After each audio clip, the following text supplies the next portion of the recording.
Želite savršeno čist pod bez trunke kemikalija? Zvuči nevjerovatno, zar ne? No to nije sve.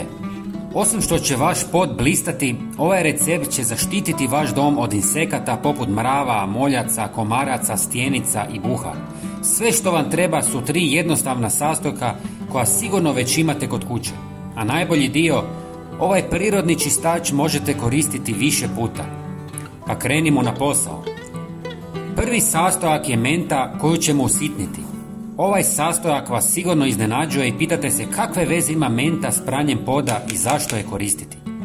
Menta je izvrstan prirodni sastojak za čišćenje zbog svog osvježavajućeg mirisa i blagih antimikrobnih svojstava.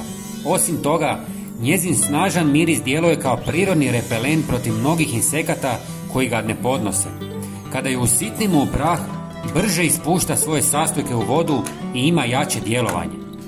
Osim mente, možete koristiti i lavandu. Istresite u 200 ml vruće vode. Nakon toga dodajte 1 žlicu kuhinjske soli. Sol je odlična za pranje podova zbog svojih abrazivnih svojstva koja pomažu u uklanjanju tvrdokornih mrlja i nečistoća.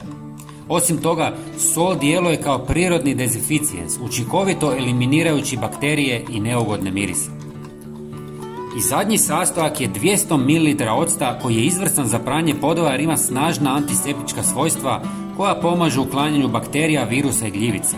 Osim toga, ocat prirodno razgrađuje masnoće i nečistoće, čineći podove čistima i sjajnima. Također neutralizira neugodne mirise, ostavljajući vaš prostor svježim. Što je najbolje, ocat je potpuno prirodan, ekološki prihvatljiv i siguran za većinu površina. Ostavite u vodi par sati i zatim procijedite kroz gazu kako biste dobili čistu tekućinu. Sada ste napravili savršeno prirodno sredstvo za čišćenje poda bez kemikalija. Osim za podove, možete ga koristiti i za čišćenje toaleta, kupaonica i drugih sličnih površina. Ako ste napravili više nego što vam je potrebno, jednostavno ga pohranite u zatvorenoj posudi za kasniju upotrebu.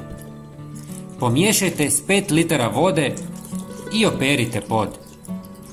Dragi prijatelji, hvala vam što nas pratite.